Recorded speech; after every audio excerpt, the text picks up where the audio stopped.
Nous allons donc vous montrer aujourd'hui comment utiliser l'application de chronométrage que nous avons créée sur Android.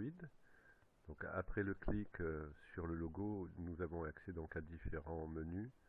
Le menu d'options nous permet de choisir les différentes unités de mesure, la taille des caractères et également le mode d'utilisation du bouton d'enclenchement des cycles. Une fois les données choisies, il suffit de se diriger vers la liste des modes opératoires. Nous pouvons supprimer des modes opératoires existants et nous pouvons également dupliquer, voire ajouter un nouveau mode opératoire. Donc nous allons ajouter le mode opératoire nommé démonstration. Après l'avoir validé, donc nous le retrouvons sur notre liste. Nous constatons ici qu'il y a plusieurs possibilités, donc de rajouter une fraction dans le mode opératoire, donc une première fraction. Pour cette fraction, il est possible de choisir donc la nature de temps, la posture de travail, l'effort fourni par l'opérateur lors de l'exécution de cette fraction. Une fois validée, cette fraction donc, se retrouve dans la liste du mode opératoire. On peut dupliquer une fraction de manière à éviter la ressaisie des différents paramètres nature de temps, position et effort fourni. Nous pouvons également supprimer une fraction du mode opératoire.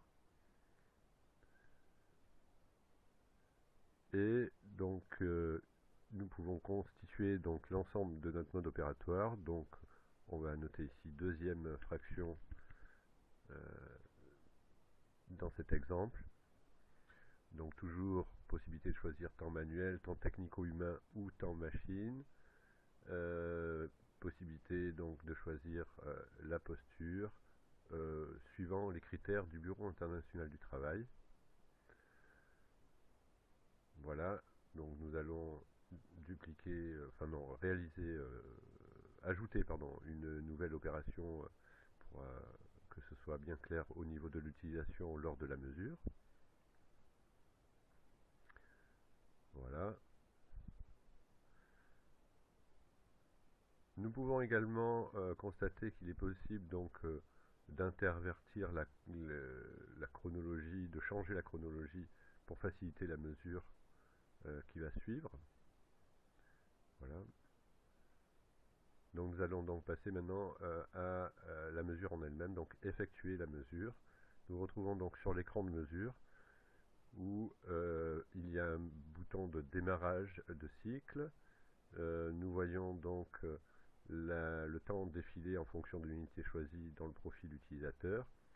Il y a, lorsque l'on appuie sur le bouton fraction suivante, passage automatique d'une fraction à une autre, à condition bien sûr que la mesure soit faite dans la chronologie prévue, puisque il se peut que sur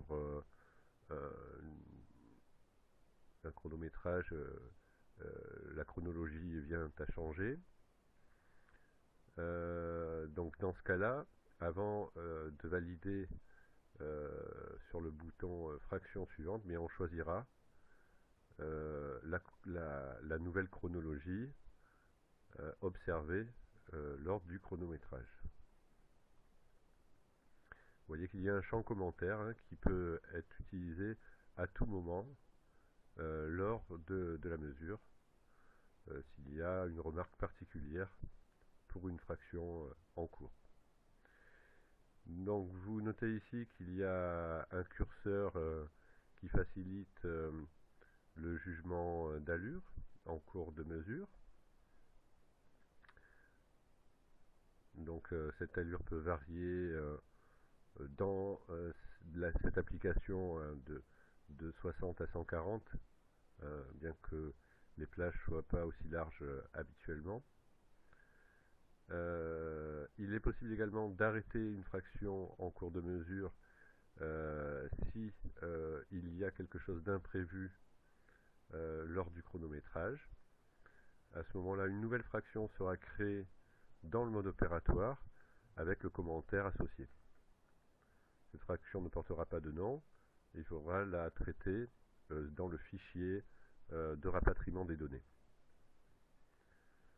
Une fois la mesure terminée, nous accédons donc à une page d'information générale, donc où on peut noter la référence du produit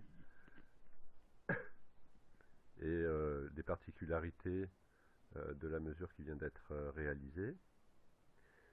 Il y a ensuite des menus déroulants pour choisir l'opérateur s'il a déjà été enregistré. Également donc le poste de travail. Donc nous pouvons faire évoluer bien sûr cette liste en supprimant un des éléments ou en rajoutant un qui sera pris en mémoire par la suite. Une fois validé, donc le transfert automatique a été fait, enfin la transformation en fichier CSV a été automatiquement enregistrée. Il est possible d'accéder à ce moment-là pour une première visualisation au fichier CSV qui se trouve donc dans la tablette. Le traitement des données finales ne peut pas se faire sur la tablette. Il y a pour cela donc une application sous tableur que nous fournissons avec l'application. C'est un tableur qui peut fonctionner donc sous Windows ou sous système Linux. Donc nous retrouvons ici l'ensemble des données de chronométrage, les durées, les natures de temps, les efforts, les postures de travail, la désignation de chacune des fractions. Et également, donc, il y a bien sûr les jugements d'allure associés à chacune d'elles. Donc vous voyez ici les différentes annotations que l'on a pu faire lors de la démonstration. Voilà. Il y a également, on peut noter que le changement d'allure en cours de mesure a également été pris en compte, puisque vous voyez qu'ici, donc 200, nous sommes passés à 85 au niveau de l'allure. Et donc la fraction imprévue ne porte pas de nom, ce sera à rectifier sur le fichier d'analyse finale. Sa durée a de toute façon été enregistrée sur la tablette.